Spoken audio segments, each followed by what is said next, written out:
iniciar mais um programa Saúde para você. Meu convidado hoje é o ginecologista e obstetra Dr. Marcelo Antônio. Ele vai conversar comigo sobre o Outubro Rosa. É só um minutinho que já a gente está de volta.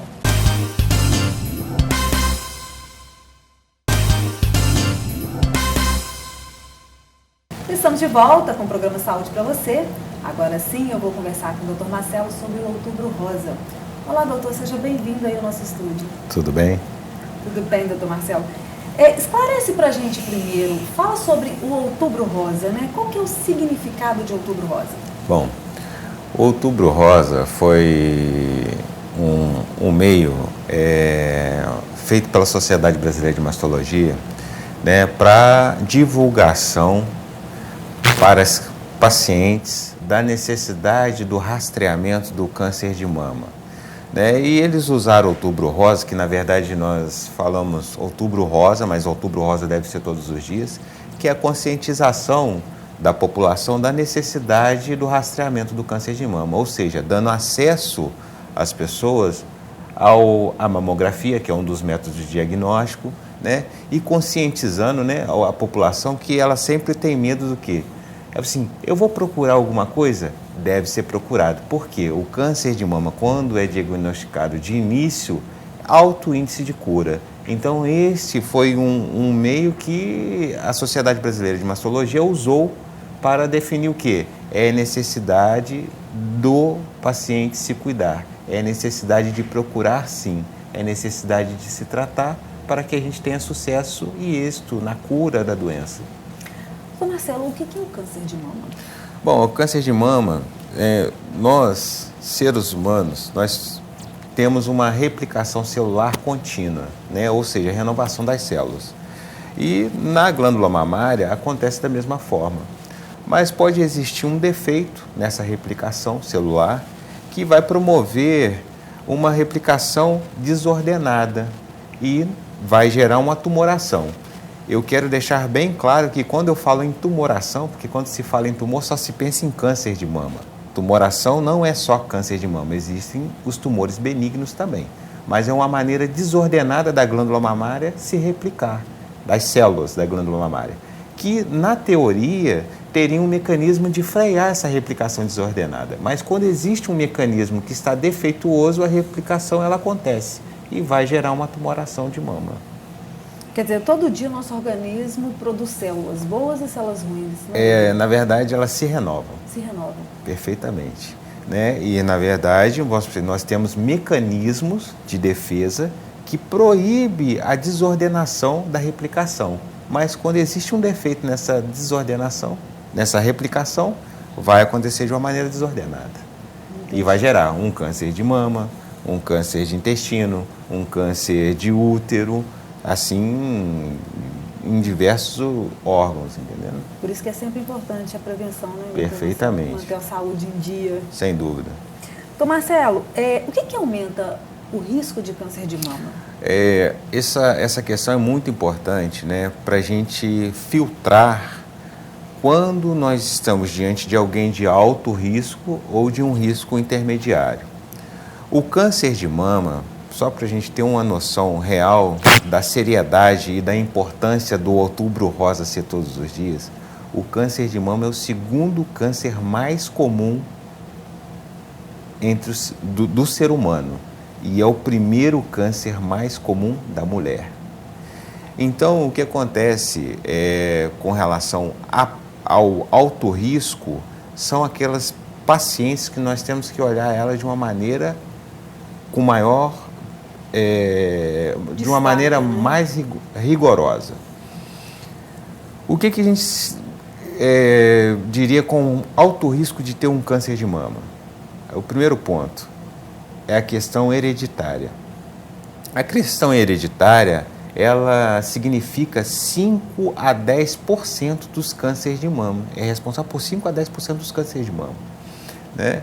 E a questão hereditária, a gente tem que estar muito atento ao quê? Pessoas que têm parentes de primeiro grau, principalmente com história de câncer de mama.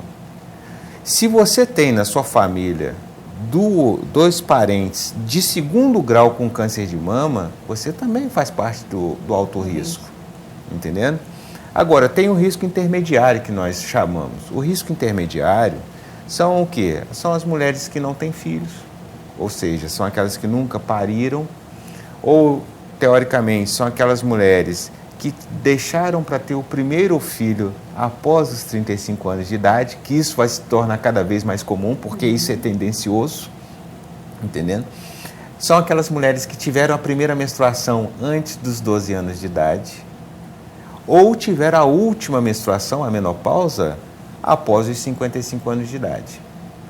São as mulheres do risco intermediário também, aquelas que têm o hábito da bebida alcoólica com frequência. Então, todo esse grupo a gente coloca como um risco intermediário. Mas o nosso alvo de maior rigor são as de alto risco. Ou que tem uma mutação genética, que a gente chama, né? Ou então que tem um fator hereditário. São os parentes de primeiro grau com câncer de mama. Ou 2 parentes de segundo grau com câncer de mama. E que inclui também dentro do alto risco, eu esqueci de falar, são aquelas mulheres que têm parente de primeiro grau com câncer de ovário. Também tem uma relação Com câncer de mama. Aumenta o risco da mulher ter um câncer de mama. Doutor Marcelo, como fazer o diagnóstico? Bom, hoje, né, um dos motivos do Outubro Rosa é exatamente porque estimular a mulher a ter os hábitos de quê? De cuidados pessoais com relação à procura do atendimento médico para poder ser examinada. O primeiro ponto, quando nós falamos em rotina da mulher, preventivo, toda mulher tem que ter a consciência seguinte, que todas as vezes que ela vai colher um preventivo, que é o Papa Nicolau, né, ela deve ter as suas mamas examinadas.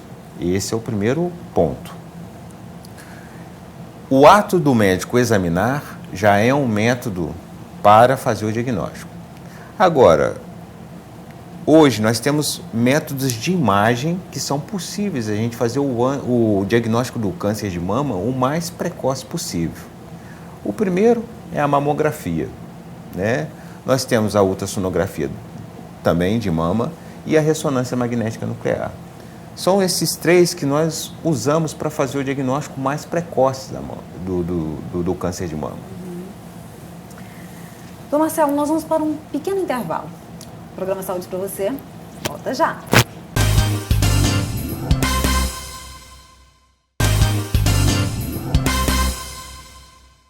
Já estamos de volta com o programa Saúde para você, hoje conversando com o Dr. Marcelo sobre o Outubro Rosa.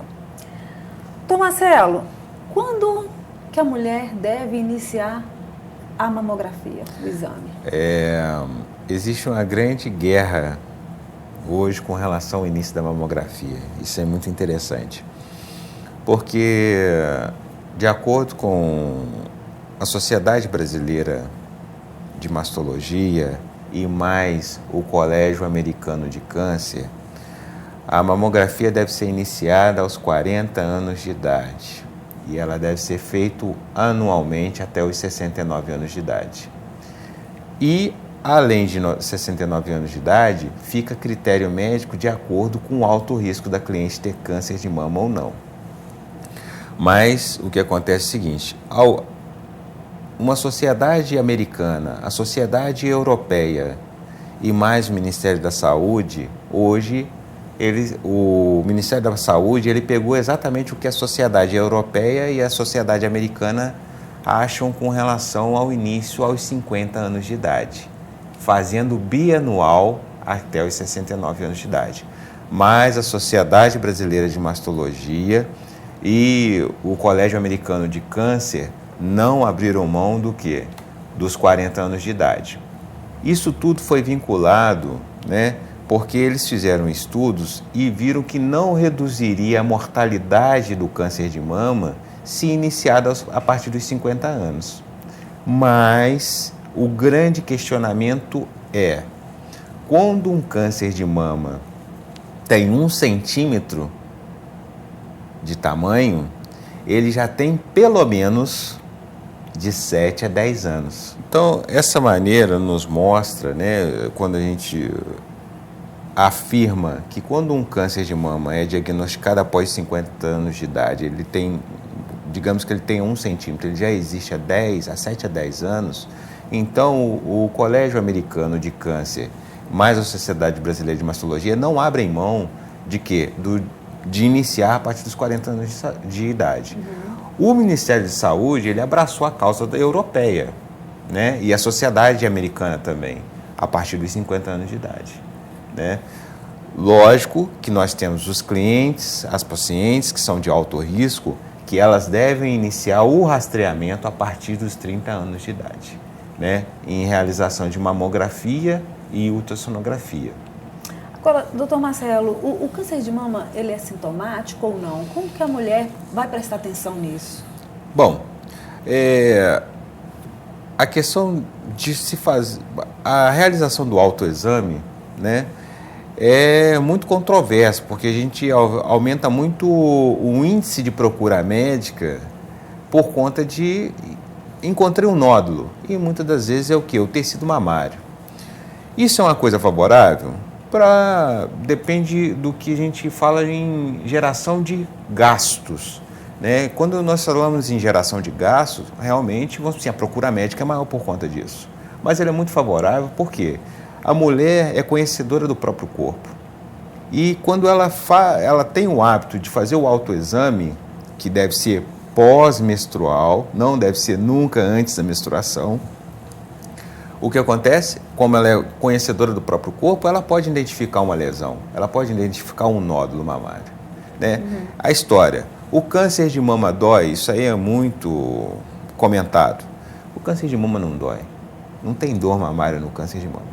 O câncer de mama, ele chega a ter dor com um câncer muito avançado.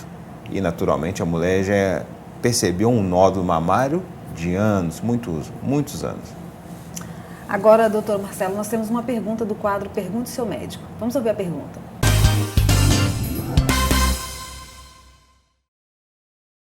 Prótese de silicone aumenta o risco de câncer de mama? Muito interessante isso, né? Hoje existe um negócio chamado cirurgia oncoplástica. O que significa cirurgia oncoplástica? São as mulheres que tiveram câncer de mama, foram operadas e no ato operatório já é feita a reconstrução imediata. Com o quê? Com a prótese mamária.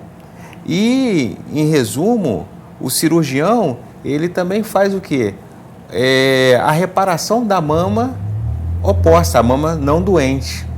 Ou seja, se a Sociedade de Mastologia, ela autoriza isso, a prótese de mama ela não tem nenhum vínculo com câncer de mama.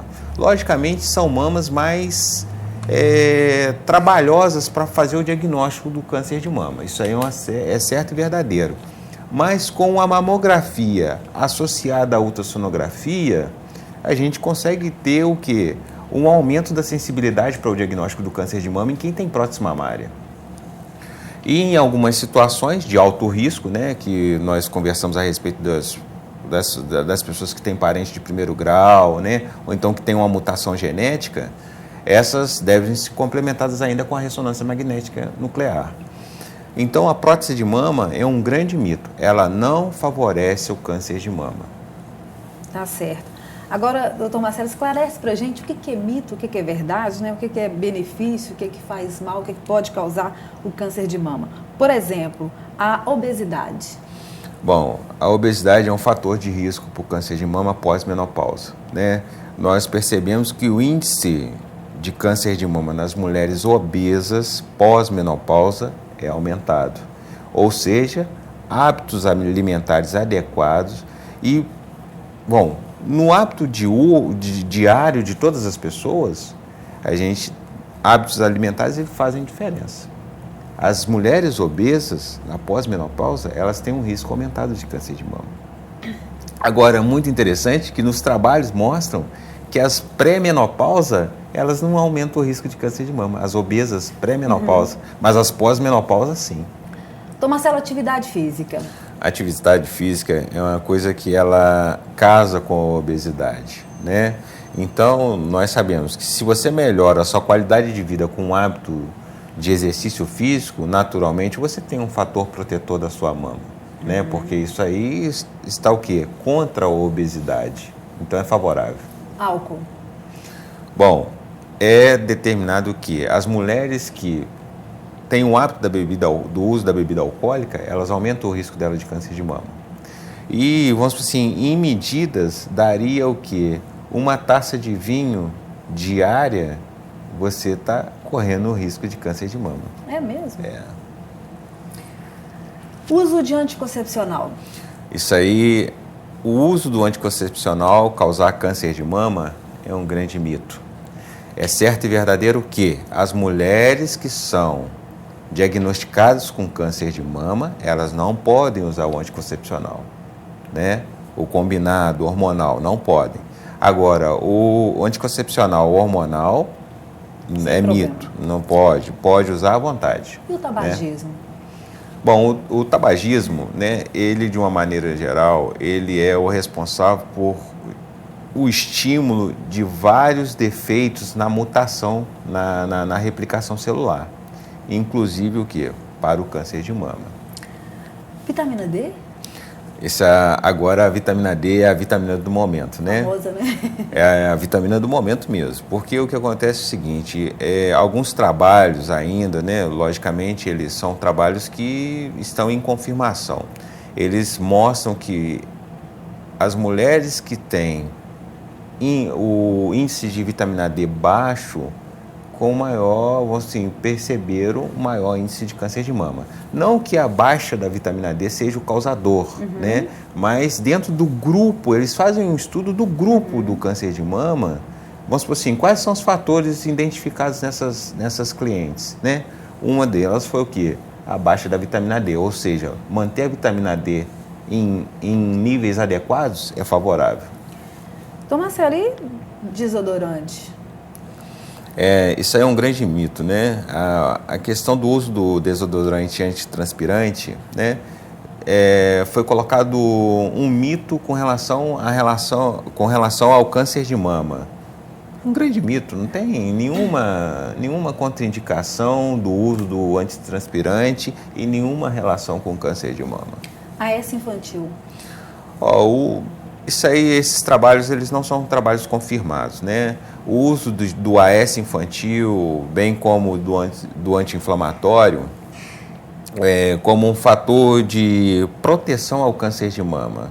Não tem definição isso, não tem confirmação. Agora, por último, doutor Marcelo, e o chá verde? O chá verde, né, método usado hoje em dia, né, vamos dizer, as pessoas buscando os hábitos saudáveis, né? Então, como um bom antioxidante, né? Mas nós não temos nada de confirmação com relação à proteção ao câncer de mama. Para encerrar, doutor Marcelo, o tratamento do câncer de mama. Essa é uma grande questão, né? Nós conversamos aqui a respeito de Outubro Rosa, de estímulo à realização da mamografia, diagnóstico precoce, uma coisa que tem que ser muito divulgado, né? Porque nós sabemos que o diagnóstico inicial do câncer de mama, o índice de cura é de 95%, naquelas que são diagnosticadas inicialmente. E o maior temor da mulher, nós sempre usamos a mama como a identidade da mulher, né? Sempre usamos a mama como identidade. É o medo da perda da identidade. Vou perder a minha mama. Este é um grande engano, né? Porque quando você tem o diagnóstico precoce, hoje as cirurgias são altamente conservadoras, né? A preservação da identidade da mulher, que é a mama, né? E logicamente que, vamos dizer assim, tem todo um caminho, a quimioterapia, a radioterapia, né? Mas que tudo isso tem os seus efeitos adversos, mas eles são temporários. Só o tempo do tratamento. Terminado o tratamento, tudo está normal. Ok. Tá, então, mais uma dica do programa Saúde para você. Agradeço a participação, doutor Marcelo. Muito obrigado. Ficou alguma dúvida? Quer sugerir um tema para gente? O nosso número está aparecendo agora na tela. Ou na nossa página do Facebook. Até o próximo programa. Saúde para você!